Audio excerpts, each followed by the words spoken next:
गुरु जी, आपके चरणों में कोटि कोटि प्रणाम। प्रभु, आपकी कृपा और दया से मुझे वृंदावन वास का सौभाग्य प्राप्त हुआ है। महाराज जी, मन में संशय और चिंता का जो उफान आता है वो कैसे नष्ट होगा? नाम जप से, सत्संग से। साधन को हरिभजन है, कै सत्संग सहाय। यदि नाम जप करो और सत्संग सुनते रहो तो कोई संशय नहीं रह जाएगा, कोई दुविधा नहीं रह जाएगी। चाहे जहां बैठ कर के सत्संग सुन लो, महापुरुषों का सत्संग उसी का काम करता है जो वेदों का पारगामी विद्वान और परब्रह्म की अनुभूति से युक्त है। अगर परब्रह्म की अनुभूति नहीं है, केवल पढ़ी लिखी बात है, तो वो आपके अंदर शासन नहीं कर पाएगी। और अगर वो अनुभूत है तो वो ऐसे चढ़ बैठेगी कि आपको वही रंग चढ़ेगा जो सत्संग में सुन के आए हो। फिर तुम गलत करने की सोचोगे भी तो जलने लगोगे। महापुरुषों के वचनों में बल होता है।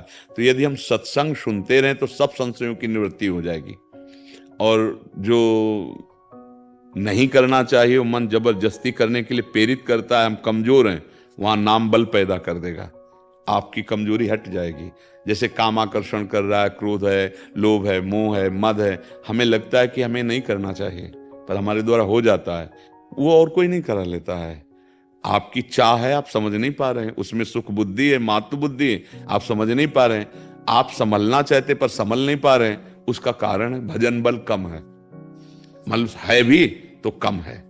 अगर भजन बल बढ़ा दो तो कोई भी विकार तुम्हें परास्त नहीं कर सकता। ठाकुर हरिदास जी के पास वैश्या गई, कुछ बिगाड़ पाई क्या? 3 दिन वो बराबर प्रयासरत रही और बदल गई। वो गई थी बदलने उनको कि नाम छुड़वा देंगे, भोगों में फंसा लेंगे, और हुआ उल्टा, वो भोगों का त्याग करके नाम जापक बन गई। ये है बल। तो हम नाम जप करें और सत्संग सुनते रहें तो हमारी जितनी भी ऊहापोह, संशय, जितनी भी कमजोरियां हैं वो सब ठीक हो जाएंगी। अंकित जी, मध्य प्रदेश से। राधे राधे महाराज जी, कोटि कोटि प्रणाम। महाराज जी, बचपन से सुनते आया हूं कि जिस भिक्षु का हाथ पैर स्वस्थ हो या विकलांग ना हो उन्हें दान ना दें। अब हम अगर किसी संत महात्मा को इस सीख की वजह से दान ना दें तो पाप भोगना पड़ेगा क्या? तुम इतने बड़े दाता थोड़ी हो कि तुम्हारे दान से संत महात्माओं का चल रहा है या किसी का चल रहा है? अरे सब में भगवान को देखकर जो भूखा प्यासा नजर आवे, चाहे कुत्ता हो, चाहे मनुष्य हो, चाहे महात्मा किसी के भिक्षुक नहीं होते। अखिल कोटि ब्रह्मांड नायक को अपने अधीन किए हुए होते। तुम क्या समझते हो साधुओं को? तो जितने भी संत महात्मा या कोई भी भिक्षुक या जहां सेवा का अवसर मिलता है, भगवान हमें सौभाग्य देते हैं। भगवान हमें चराचर जगत को तुम ही भरण पोषण थोड़ी करते हो। कितने अनंत जीव हैं, देखो सब स्वस्थ मिलेंगे। हमारे आपके तो डॉक्टर लगे होते हैं। रहीमन बहु भेषज करत, व्याधि न छाणत साथ, खग मृग बसत अरोग बन, हरि अनाथ के नाथ। भगवान अगर हमको किसी बीमार की सेवा करने को मिल जाए, कभी किसी संत की सेवा, कभी किसी पशु पक्षी की सेवा, तो भगवान उस रूप में आकर हमें कृतार्थ कर रहे हैं। अब जैसे हमसे कोई मांग रहा है कि भाई हमें अमुक वस्तु दे, हमारे नहीं है या हमारे है तो और व्यवस्थाओं के लिए है। तो मृदु वचन और हाथ जोड़ना, ये 2 सेवा तो सबकी हो सकती है। राधे श्याम, हाँ बताइए, पत्नी पुत्र परिवार ये सब यज्ञ ही है, भगवत स्वरूप सेवा हमारी सामर्थ्य। हाँ आप कहो तो 2 रोटी हम आपको दे सकते हैं जो खाते हैं, पैसा देने के मारे। ये तो चतुरता व्यवहार की प्रवीणता है। लेकिन हम किसी के प्रति ऐसा कि तो वो ठीक नहीं है। कोई भी हो, अगर आवश्यक है तो हमारे पास जो है, जितनी क्षमता है, हम सहयोग इस भाव से करें कि भगवान इस रूप में आकर हमसे सेवा ले रहे हैं। ये तो हुई सेवा। तुदीयम वस्तु गोविंदम तुभ्य में समर्पय।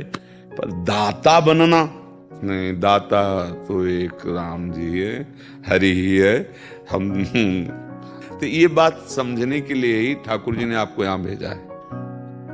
हम लोग एक निमित्त मात्र हैं, सब कुछ भगवान का दिया हुआ है। हमें दान की खोज नहीं करनी, क्योंकि हमारा हो तो हम दान करें। अब कोई भूखा आ गया है और भगवान ने जो दिया है उस घर में 4 रोटी हैं, तो आज हम 2 से पूरा परिवार चलाएंगे, 2 उसको पवा देंगे। या आज हम उपवास कर लेंगे, 4 उसको पवा देंगे, क्योंकि भगवान इस रूप में आए हैं। ऐसी भावना से हमारा भजन बढ़ेगा, हमारे सुख बढ़ेंगे और भगवान प्रसन्न हो जाएंगे। जब हम दाता बन करके, तो फिर उसमें बात अलग हो जाती है। हम लोग दाता नहीं हैं, हम लोग दाता के हैं, समझ रहे? मुनीम को क्या, मालिक ने आदेश किया इसको 100 रुपया दे, 200 रुपया दे देते, हमारा क्या? मालिक तो श्री भगवान है, मुनीम हम है, हमको आज अंदर से प्रेरणा हुई कि ये कर देते हैं, तो अब हमारा न पाप न पुण्य, क्योंकि उसने आदेश किया है। प्रभु ने कहा कि आए इस रूप में, बीमार हैं, 100 रुपया का सहयोग कर देते हैं, दवा वस्तुएं ला के दे देते हैं, या जो भी जैसा, ऐसे भाव से सेवा की जाती है। अगर सत्संग सुनते हो, संतों का संग करते हो, संतों की तरफ कभी ये न देख लो कि भिखारी है, क्योंकि वो भिखारी नहीं है। वास्तविक केवल भगवान का जो आदेश शास्त्रों में, भिक्षान्न औषधम, उसके लिए केवल भूख लगेगो मांग खाऊंगो, गिनो सांझ सवेरो। नहीं तो जिस घर में तुम रह रहे हो, कोई ऐसा मतलब नाटकी पाखंड की बात हम नहीं कहते। जिसको नाटकी और पाखंड करना वो बात अलग है, नहीं जो संत मार्ग, जैसे घर से कोई निकलता तो होता ही है ना उसके भी घर में कुछ ना कुछ, ऐसे थोड़ी होता है भाई। तो अगर ये वस्तुएं उसे प्यारी होती तो अपने घर में रह के कमाता बढ़ाता वस्तु, वो भगवान के प्यार से निकला है। अब वो तुम्हारे दरवाजे एक रोटी के लिए इसीलिए खड़ा है। शास्त्र आज्ञा है कि प्राण पोषण करो अन्न के द्वारा। अन्न कैसा? भिक्षान्नम औषधम, मांग के, जिसे तुम्हारे अंदर अहंकार ना आवे, और 4 घरों से 4 रोटी लेके पाया, भजन किया, उनका भी मंगल हुआ अपना। उनको भिखारी ना समझे।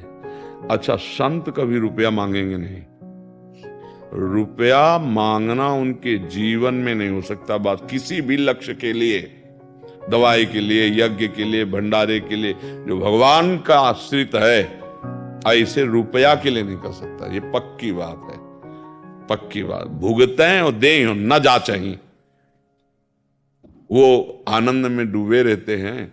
बस प्राण पोषण के लिए जो भिक्षा भगवान भेज दे या मांग ले, अन्यथा नहीं।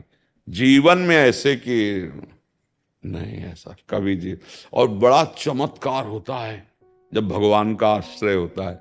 एक बार भ्रमण करते हुए, महोबा है अपने उत्तर प्रदेश में, तो उधर कीर्तुआ ताल है। तो संतों से सुना, तो नई अवस्था थी, हर तीर्थ के लिए, एकांत क्षेत्र के लिए मन कि भाई तीर्थ यात्रा, बाबा जी को मतलब क्या, निरंतर भगवत चिंतन करते, गंगा किनारा, यमुना किनारा तीर्थ। तो वहां से वाराणसी जाना था, तो एक ऐसे भगत आगे, बड़े श्रद्धालु होंगे, साधु वेश के, तभी आगे, हमारा कोई परिचय था नहीं। तो उन्होंने कहा कि चलो घर भोजन पालो। हम कहा हमारा नियम, हम घर तो किसी के जाते नहीं, जो हमें मिल गया वही पा। तो दुकान से मिठाई लाए, तो जो भगवान दे वही पाना होता है, पा लिए। तो हम बोले अब कहाँ आपको जाना है, कहाँ रहोगे? तो हम कहा हम तो वाराणसी जाएंगे, घाटों में ही रहते, कभी कभी मन हो जाता है तो ऐसे। तो उनका वाराणसी की टिकट हम कटवा दें, भगवान जैसे आपको प्रेरणा करें, क्योंकि हम क्यों कहें। तो उन्होंने पैसे भी देने की चेष्टा की, ली नहीं, पर उन्होंने टिकट दी इतनी बड़ी और बैठाल दिया हमको फर्स्ट क्लास में। अब हम ज्यादा पढ़े लिखे तो है नहीं, उस विषय को जानते नहीं। अब तो थोड़ा पढ़े लिखे बच्चों के संग से थोड़ा व्यवहार का भी ज्ञान, संसार का भी ज्ञान हो रहा है। नहीं, हमें बस उतना ही जो शास्त्र में हो, अपना चिंतन गंगा किनारे। अब 2-4 स्टेशन पार हुई, सो वो बैच आ गया जो चेक करते हैं, उनके साथ पुलिस वगैरह भी थी रात्रि में। हाँ, टीटी, हाँ वही टीटी। तो उनका टिकट, हष्ट पुष्ट शरीर, नौजवान शरीर, अब तो किडनी फेलियर शरीर है, तो बाल ब्रह्मचारी, तो उसका प्रभाव होता है। देखते उनका टिकट जे वही रखी थी झोली में, उनको दिखाया से बड़े गर्व से, हमका टिकट तो है बार। ये क्या है, कितने स्टेशन निकल गए? ये एक स्टेशन की टिकट है, और ये जनरल